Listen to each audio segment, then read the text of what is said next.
I don't have to answer anyone's questions. The underworld's most ruthless gangster. We unlock his secret. The Williams family were in court on an almost weekly basis. Carl, can you please tell us anything about... And for the first time, his daughter, Dakota, on life with a mobster dad. How did you feel to be released on bail? Oh, of course, I'm removed. Her dad was Carl Williams. It was just normal for me. Like, that's all I really knew. Do you know that... Tagging along in her pram and desperately sucking her dummy was Dakota. ዳኮታ ዊሊያምስ በአንድ ወቅት እጅግ አነጋጋሪ የነበረው የዕፅ አዘዋዋሪና ማፊያ ሰው በነፍስ ግድያ ወንጀሎችም ጭምር ስሙ የሚነሳው የአውስትራሊያዊው ካርል ዊሊያምስ ብቸኛ ሴት ልጅ ናት። አንዳንዶች አሳሳች የልጅ መልክ ያለው ማፊያ ይሉታል፣ ሌሎች ደግሞ ሳቂታው፣ ወፍራሙ፣ ገራገር መሳይ ገዳዩ ሲሉ ይገልጹታል። ካርል ዊሊያምስ የአንድ ዕውቅ ማፊያ ልጅ መሆን ምናልባትም በሕግ የሚያስጠይቁ ቀዳዳዎች ሊኖሩበት ቢችልም እጅግ ቅንጦት የተሞላበት ድንቅ የሆነ የልጅነት ሕይወት የነበራት ዳኮታ ዊሊያምስ ስለ ወላጅ አባቷ አንዳችም አይነት ጥርጣሬ ሲያድርባት እሱ የኔ የምንጊዜም ምርጡ ሰው ነው ብላ ለመናገር ድፍረት ያላት ልበ ሙሉ ሴት ነች። My dad, like, he was a good person to me. I don't really think about the rest of it. አባቷ ካርል ዊሊያምስ አውስትራሊያን ያንቀጠቀጠ ማፊያ የነበረ ቢሆንም እንኳን ዳኮታ ዊሊያምስ የአባቷ ልጅ መባልን የምትኮራበት ነው። በሌሎች ዘንድ እንደ አውሬ በሚቆጠሩ አባቷ ምክንያት ባህሪዋ ላይ ጥርጣሬ ያደረባቸው ጋዜጠኞች ልክ እንደ ሌሎች ወጣቶች ሁሉ ልጅነቴ ጤናማ ነው ብለሽ ታስቢያለሽ ሲሉ ላቀረቡላት ጥያቄ ዳኮታ ዊሊያምስ ስትመልስም አዎ ጥሩ ቤተሰብ ነበረኝ፣ አሁን ላለሁበት ጥሩ ማንነትም ያ መልካም ቤተሰብ አስተዳደግ እጅግ ጠቅሞኛል ትላለች። Like, I'm happy with who my family are. አባቷ ካርል ዊሊያምስ በድፍን አውስትራሊያ የሚታወቅ የአደንዛዥ እጾች አምራችና አዘዋሪነትን በማናለብኝነት የሚያቀላጥፍ ተፈላጊና እጅግ አስጊ ሰው ነበር። ጠላቶቹን ካፈር ስር ሳያደርግ እንቅልፍ የሚወስደው በመሳሪያዎቹ የሚመካ እጅግ አደገኛም ጨካኝም ሰው ነበር። እናም ሁሌም ቢሆን ባሪያነት የምጠቅሰው አባት አለኝ የምትለው ዳኮታ ስለ አባቷ አንዳችም መጥፎ ትዝታዎች የሏትም። ዳኮታ ስለ አባቱ ያሏት ትዝታዎች ሁሉ እጅግ ምርጦች ናቸው። Him tickling my arm and giving me hugs. ዳኮታ የቱንም ያህል ስለ አባቷ ጥብቅና የምትቆም ብትሆንም ጠያቂ ጋዜጠኞች ግን በብርቱ ሞግቷታል። ዓለም ነፍሰ ገዳይ ብሎ በሚያውቀው ያንቺ ደግሞ ምርጡ በሆነው አባትሽ መካከል እንዴት ያለ አንድነት እንደምን ያለ ልዩነት አለ ተብላ ስትጠየቅ እቺ የአባቷ ፍቅር ምርኮኛ የሆነች ወጣት ጥቂት እንኳን ሳታመነታ እኔም ማውቀው ወደር የሌለው የአባትነት ፍቅሩን ብቻ ነው ብላለች። በእርግጥ አንድ ነገር ታምናለች። እኔ በየትኛውም ሁኔታ ውስጥ ሆኜ አባቴ በቤት ውስጥ ያሳለፋቸውን ምርጥ ጊዜያት በግልጽ ትውስታ የለኝም የምትለው ዳኮታ ጥርት ብሎ የሚታያትና ደጋግማም ከአባቷ ጋር ያሳለፈችው ትውስታ በእስር ቤቶች የእንግዳ መቀበያ ክፍሎች ውስጥ የሚገናኙበትን ጊዜ እንደሆነ ትናገራለች። ያም ቢሆን ግን ይህ ልምድ ደግሞ ደጋግሞ በሕይወቱ አልፏል። እንደ መጥፎ ትውስታ ሳይሆን እንደ ልዩ ትዝታ ታስበዋለች። በእስር ቤቶች እንግዳ መቀበያ ክፍሎች ውስጥ ሄዳ እሱን መጠየቅ፣ እንደ አባትነት ወጉ በጭኖቹ ላይ ተቀምጣ የአባትነት ሙገሳውን መስማት፣ ይህ የተለመደው የልጅነት ሕይወቷ ነበር። ገና በልጅነቱ ከአባቱ ጆርጅ ዊሊያምስ ጋር ሆኖ የዕፅ ምርትና ዝውውር ስራዎችን እየሰራ ያደገው ካርል ዊሊያምስ በዚሁ ጥንቅጡ በወጣ የአሳዳጅና ተሳዳጅ ድራማ በበዛበት ሕይወት ውስጥ ያለፈ ነበር። እናም ሕይወት ለሱ ሁሌም ተመሳሳይ ናት። እሱን ማስቆም አይቻልም። ያሰበውን ለማሳካት እጅግ አደገኛ የሆኑ እርምጃዎችን ወስዷል። በእርግጥም እንደተባለበት ሁሉ የሰዎች ነፍስ በእጁ ጠፍቷል። ካርል ዊሊያምስ ቀጥተኛ ተሳትፎ ያደረገባቸውና በእጃዙር ግድያ ያዘዘባቸው ታሪኮች ሁሉ ስሙ ከከባድ ወንጀለኞች ተርታ እንዲሰለፍ አድርጎታል። እሱም ቢሆን ዳኮታ ከመወለዷ በፊት በነበረው ጊዜ በርካታ ጥይት ተተኩሶበት ሕይወቱ ለጥቂት የተረፈ ሰው ነበር። ሁሉም ነገር ግን ለዚህ አነጋጋሪ ሰው የሕይወት አንድ አካል እንጂ የተለየ ሆኖ ታይቶት አያውቁም። በተለይም ከዓመታት በፊት ጥይቶችን ተኩሶበት የነበረውን ማርክ ሞራንንና ሌሎችንም አንድ ባንድ ከገቡበት ገብቶ በመግደል የበቀል ክንዱን አሳርፎባቸዋል። ከዛ በኋላ በእነዚህ ግድያዎች ክስ ተመስርቶበት ለረጅም ጊዜ ፍርድ ቤት በመመላለስ ሲከራከር ቆይቷል።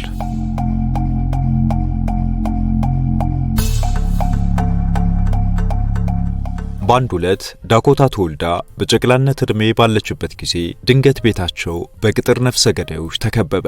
እናም ካርል ዊሊያምስ ሚስትና ልጁን ካደጋ የጠበቀበትና ነፍሱን ሊቀሙት የመጡትን ሰዎች እንዴት አድርጎ የተከላከለበትን መንገድ በማስታወስ ካርል ዊሊያምስ እኛን ለመጠበቅ የማያደርገው ነገር አልነበረም ስትል ባለቤቱ ትገልጻለች። በዚህ ሰውና በመላ ቤተሰቡ ሕይወት ውስጥ አስገራሚውን የሚነሳው ጉዳይ ብዙ ነው። በተለይም ቅጥር ነፍሰ ገዳይ ሆኖ እሱንና ቤተሰቡን ስጋቱ ውስጥ ለመክተት የተላከበትን ሰው ሐሳቡን አስቀይሮ ለሱ እንዲሰራ በማድረግ የቅርብ ወዳጁ ሆኖ ታማኝ አጋሩ እንዲሆን እስከ ማድረግ ደርሷል። ከአጋርነትም ባለፈ አንድ ልጁን ዳኮታን በቅርበት እንዲጠብቅና እንዲከታተል እምነት አሳድሮ የሥራ ድርሻም ጭምር ሰጥቶታል። ፖሊሶች የጀርባ ታሪኩን አጥንተው ያንን የዳኮታ ጠባቂ የነበረውን ሰው አንድሪውን ነፍሰ ገዳዩ ብለው ቢጠሩትም ዳኮታ ግን በልጅነት አንደበቷ እንደለመደች ሁሉ አጎት አንድሪው ብላ ትጠራው እንደነበርና ለሷ በጣም ይቅርብ ሰው እንደነበር አሳውሳ ትናገራለች። Like a family friend, we'd call him Uncle Andrew. በትክክልም የሆነው እንደዛ ነው።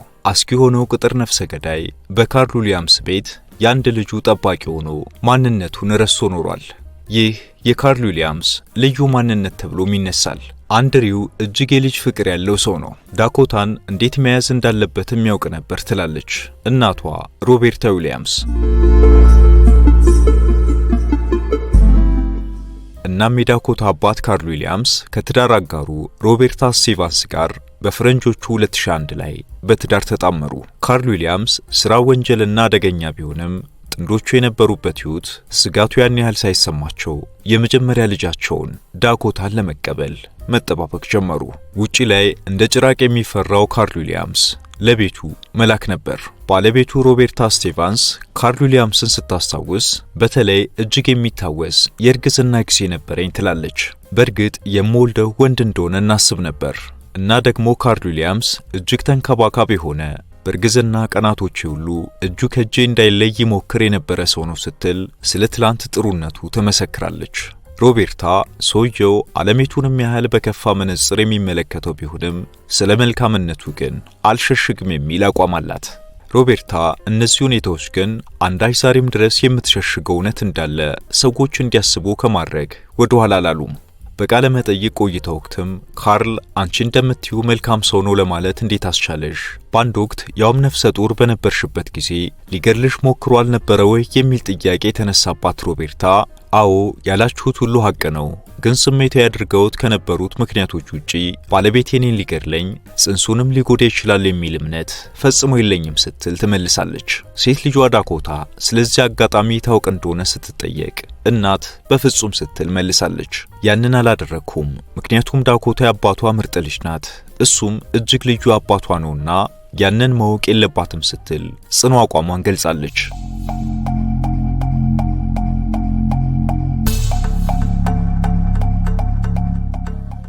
አነጋጋሪው ማፊያ ካርል ዊሊያምስ በግድያ ወንጀል ተጠያቂ ሆኖ ፍርድ ቤት በቀረበበት ጊዜ ብዙዎችን ባስገረመ ሁኔታ በጥብቅ ጥበቃ ላይም ሆኖ ፈገግታ ከፊቱ አይለይም ነበር። ዘራነር ወይም ቪክቶር ብሪንካት የተባለው በካርል ዊሊያምስ ትዕዛዝ ግድያ የፈጸመ ወንጀለኛ ለዛ ወንጀል ካርል ክፍያ ሊፈጽም ተስማምቶ የሰዎችን ነፍስ እንዳጠፋ በማረጋገጥ በችሎቱ ፊት ከአደገኛ ዕፅ ምርትና ዝውውር ባለፈ ካርል ዊሊያምስ አደገኛ ነፍሰ ገዳይ እንደሆነም አረጋግጦ ነበር። በሜልቦርን የማፊያ ቡድኖች ጦርነት ውስጥ የማይዘነጋ ታሪክ ተብሎ የሰፈረውም በካርል ዊሊያምስና በሌሎች በዕፅ ንግድ ጡንቻቸው የፈረጠመ ቱጃሮች መሃል ያለው ታሪክ ነው። በጉዳዩ አንጋፋ የሆነው የዊሊያምስ ቤተሰብና የጄሰን ሞራን ቤተሰብ አቅማቸውን ከመለካካት አልፈው እርስ በርስ ለመጠፋፋት ጥይት ተማዟል። በጄሰን ሞራን ተተኩሶበት ቆስሎ የነበረው ካርል ዊሊያምስ የደሙን ካሳ በበቀል እርምጃ አወራርዷል። የጄሰን ሞራንን፣ ማርክ ማሊያን፣ ሚካኤል ማርሻልና ሉዊስ ሞራንን ግድያ በማዘዝና በማቀነባበር ወንጀል ተጠያቂ ሆነውም በዚሁ ምክንያት ነበር። በዚህ ችሎትም የአውስትራሊያ ፍርድ ቤት እጅግ አደገኛ ያለውን ማፊያ ካርል ዊሊያምስ በ32 ዓመታት እስራት እንዲቀጣ ውሳኔ ያስተላለፈበት። ይህም አደገኛውን ካርል ዊሊያምስን ከቤተሰቦቹ ተለይቶ በተዘጉ የእስር ቤት ክፍሎች ሕይወቱን እንዲመራ ያስገደደው ነበር። በዛው ሁኔታ ውስጥ ሆኖም ግን ሰውየው ለልጁ ቅርብ አባት ፍቅርን የሚሰጥና መልካም ሰው ሆኖ ለመታየት የቻላቸውን ነገሮች ሁሉ ያደርግ ነበር። እንዲህ ባለ መልከ ብዙ በሆነ ህይወት ውስጥ ያለፈችው ዳኮታ አባቷን በልጁ ወግ በምትናፍቀው ልክ መጥገብ ሳስችል ግን አሳዛኝ ነገር ተፈጠረ። ያ ዛሬም ድረስ ለኔ ያልሻረ ቁስል ነው ትላለች። ጊዜውም በፈረንጆቹ 2010 ነበር። እጅግ ከፍተኛ የሆነ ጥበቃና ቁጥጥር ይደረግበት በነበረ እስር ቤት ውስጥ የነበረው አባቷ ካርል ዊሊያምስ በወቅቱ ያፈራቸውን ንብረቶች ልጁና ሚስቱ እንዳይነጠቁ ለማድረግ ሲል ለመርማሪዎች መረጃዎችን አሳልፎ ለመስጠት ተስማምቶ ነበር የሚሉት የውስጥ አዋቂዎች። ፖሊስ በወቅቱ ካርል ዊሊያምስ ቅጣቶቹ እንዲቀሉለት ሚስትና ልጁም ንብረታቸው እንዳይቀማ ሊያደርግ የሚችልበትን እድል ሊያመቻች በማሰብ ሚስጥሮችን አሳልፎ ለመስጠት ተስማማ። ከዚህ በኋላ ግን ካርል ዊሊያምስ ህይወቱ አደጋ ላይ ወደቀ። ሚስጥር እንዳወጣባቸው የሚያስቡት ማፊያዎች ቀን ቆረጡለት። ያ ለቁጥጥር ያልተረታው አነፍናፊዎችን ማሸነፍ የሱ መገለጫ የሆነለት ሰው በዛ ከፍተኛ ክትትል በሚደረግበት ጥበቃው በስልታዊ ካሜራዎች በተጠናከሩበት እስር ቤት ውስጥ ተገድሎ ተገኝቷል። ይህ የካርል ዊሊያምስ አሟሟት ለቤተሰቡ በተለይ ለሴት ልጁ እንቆቅልሽ ነው። በህግ ጥበቃ ስር ሆኖ እንዴት ሊገደል ይችላል? ዕለት በዕለት የሚያንገበግባት ሆነ። አባቷን የተነጠቀችበት ጊዜ ገና የ9 ዓመት ልጅ ብትሆንም እሷ ዛሬም ድረስ በጥብቅና ሙያ ውስጥ ሆና ስለ አባቷ ደም ከጀርባ እነማን ተጠያቂ ናቸው የሚለውን ለማወቅና ለማሳወቅ ታስባለች። አዎ ይህ እንደ ታዛቢ ሳይሆን እንደ አባቴ ተወዳጅ ልጅ ላስብ የምችለው ነው ትላለች። የካርል ዊሊያምስ ቀብር እጅግ አነጋጋሪ ነበር። በወርቅ በተለበጠ ሳጥን ውስጥ የተቀበረው ካርል በልጁ ልብ ውስጥ የማይፈታ እንቆቅልሽን ትቶ አልፏል።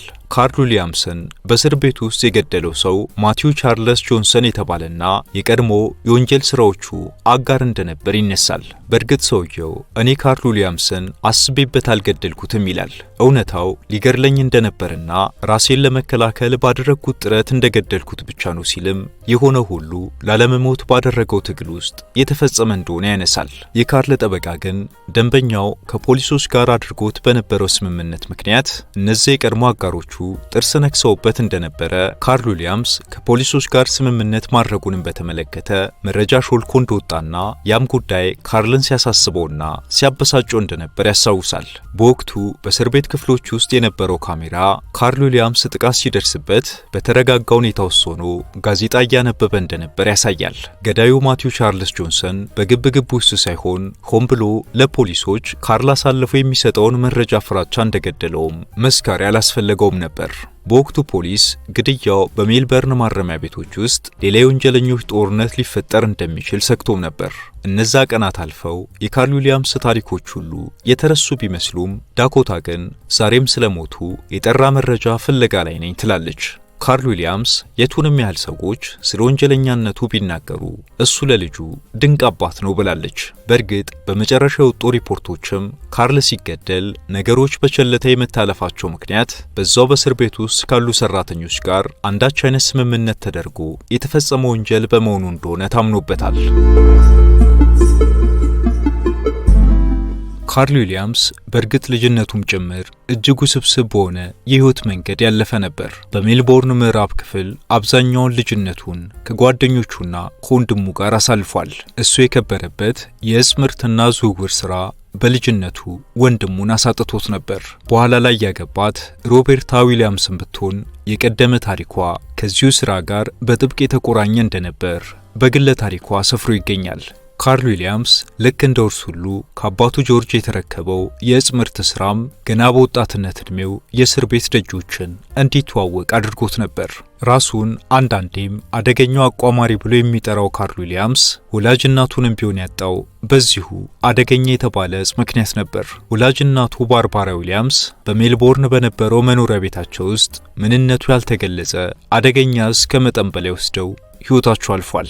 እናቱ እጅግ በሆነ የድባቴ ስሜት ሲሰቃዩ የቆዩ እንደሆኑም በወቅቱ ተነግሮ ነበር።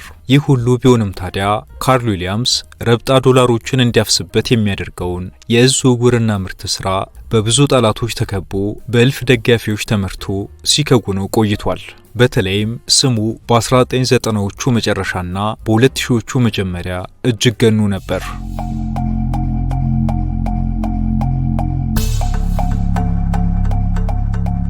የዳኮታና የእናቷ ሕይወት በእርግጥም ከፖሊሶች ጋር ሩጫ በበዛበት ስለ ጉዳዩ ለመዘገብ ባሰፈሰፉ ጋዜጠኞች ተከበው ይኖሩበት ነበር። እያንዳንዱ ነገር በእነዚህ ጋዜጠኞች ተቀርጿል። በተለይም እናት ልጇን ከነዚያ ነፍናፊ ጋዜጠኞች ለመታደግ ታደርግ የነበረው ጥረት በነዛ ተቀርጸው ዛሬ በቤተሰቡ እንደ ታሪክ በተቀመጡ ቪዲዮዎች ላይ በግልጽ ይታያል። ዳኮታን ልጅነት መለስ ብሎ የሚያሳውሱ እንደ አንድ ቤተሰብ ሳይሆን እንደ ሀገር የሚጠቅም ሀብትን እንደዋዛ ለቅንጦት ኑሮ ሲያባክኑ ነበር ብሎ ይተቿቸዋል። እቺ እጅግ በበዛ ቅንጦት ውስጥ ያደገች ልጅ ለልደቷ ብሎም ለክርስትና ድግሷ የበዛ ወጪ ቅጥ ያለፈ ገንዘብ ፈሰስ ተደርጎ ነበር። ያ ልጃችንን አይመለከትም፣ ምክንያቱም ሁሉንም ነገር የመቀበል እንጂ የማረጋቀም ያልነበራት ትንሽ ልጅ ነበረች ትላለች እናቷ ሮቤርታ ዊሊያምስ። ስለ ዳኮታ ተብሎ በተደገሰ ድግስ ላይ ለካርል ዊሊያምስ እንዳይን ብሌን በምትታየው የቤቱ ተወዳጅ ልጅ ላይ ያላወጣው ወጪ አልነበረም። በእነዚህ ፓርቲዎች ላይ ዳኮታ ለምትለብሳቸው አልባሳትና እጇ ለገቡ ስጦታዎች እንደዋዛ $70,000 የበለጠ ወጪ ወጥቶ ነበር። ይህ በብዙ ድግሶች ላይ ሳይሆን በአንድ ድግስ ላይ ብቻ እንደ ቀልድ ይወጣ የነበረ ገንዘብ ነው። ከዚህ ሁሉ ጀርባ ደግሞ በከንቱ የፈሰሰ የሰዎች ደም አለ። ሕግ ሊያስቆሙ ያልቻለ ሰፊ የሆነ የሕዝብ ዝውውር ስራም ስውር አይደለም። ለዛ ፓርቲ ብቻ ዳኮታ የለበሰችው ቀሚስ $4,000 ይወጣበት ነበር። የእናቷ ሮቤርታ ቀሚስ ደግሞ የዚህን ዋጋ 2 እጥፍ የሚበልጥ ወጪ ተመድቦለት እንደነበር ሮቤርታ አትክድም። በወቅቱ የአውስትራሊያ እጅግ ታዋቂ የፖፕ ሙዚቃ አቀንቃኞችም ጭምር በውድ ክፍያ መድረኩን አድምቀው ታምሽቷል። ዛሬ በማህበራዊ ትስስር ገጾች ላይ ሰፊ ተሳትፎ ያላት በኢንስታግራም ብዙ ተከታዮችን ያፈራችው ሴት ልጁ ዳኮታ በአባቷ የጠለሸ ስም ምክንያት ተከታዮቿ የሆኑ ሰዎች አንዳች አይነት ጥላቻ ስለኔ ይሰማቸዋል ወይም ይጎዱኛል ብላ ታስብ እንደሆነ ተጠይቃም ነበር። እሷ ስትመልስ ነገሮችን በዚህ መልኩ ማሰብ አልፈልግም ትላለች። እናም ሰዎች ምንም ይበሉ ምን የካርል ዊሊያምስ ልጅ ነኝ ለማለት አንድም ቀን አመንትቼ ወይም በአፍረት ተሸማቀቅ ያላውቅም ብላለች። ዳኮታ ዊሊያምስ እጅግ ቅምጥሏ የአባቷ ልጅ ሆና በማፊያዎች ድብቅ ሴራ ባፈራው ሀብት ልጅነቷን አሳልፋለች። በተለይ ከካርል ዊሊያምስ ሞት በኋላ የህይወት መንገዳቸው ሁሉ የተቀየረው እናትና ልጅ ሰዎች በሚያውቁት የጀርባ ታሪካቸው ምክንያት ብዙ ጫና እንዳደረሱባቸው ይናገራሉ። ከካርል ሞት በፊትና በኋላ ያላቸውን ህይወት በቀጥታ ስርጭት ፕሮግራሞች ላይ በማስተላለፍ ተሞክሯቸውንም በማጋራት እውቅናቸውን አስፍተዋል። ዳኮታ በተለይ በኢንስታግራም ገጿ ላይ ለየት ባሉ አጀንዳዎች በተለይም ሰዎችን በሰውነት ቅርጻቸው በውፍረት ወይም ቅጥነታቸው ማሸማቀቅ ያለውን ተጽዕኖ በተመለከተ ባጋራቻቸው ጽሑፎች እውቅናዋን ጨምራለች። አባቷ ካርል በ39 ዓመቱ በእስር ቤት ውስጥ ከተገደለ ከሁለት አስርት ዓመታት በኋላ እውቅናዋ በብዙ መልኩ ጨምሯል። በፋሽን ኢንዱስትሪው ስለ መብት በምታደርገው ሙግት ብሎም ስለ ካርል ዛሬም ድረስ በምታነሳቸው ሐሳቦች ስሟ የሚነሳው ዳኮታ ሰዎች ሁሉ ስለ አንድ ነገር አንድ አይነት መልከታ ሊኖራቸው አይችልም፣ እኔም የኔ በሆኑ ስሜቶች ከሚደግፉኝም ሆነ ከሚነቅፉኝ በተለየ አቋም የመቆሜ ሚስጥር ይሄው ነው ትላለች። ወደ ኋላ የምንመለከትበት ምክንያት የለም። ወደፊት እናያለን፣ ወደፊት እናቅዳለን፣ እንኖራለን። ትላንታችን ዛሬያችን ላይ አንድም ጥላ ሊያጠላ አይገባውም። ይህ እናት ለልጇ ስትነግራት የኖረችውና የዛሬ ማንነቷን የገነባችበት የህይወት መርህ ነው። We don't walk backwards, we walk forward and we have to move forward. የዛሬውን በዚሁ አበቃን። በሌላ ዝግጅት እስከምንገናኝ በያላችሁበት ሰላም።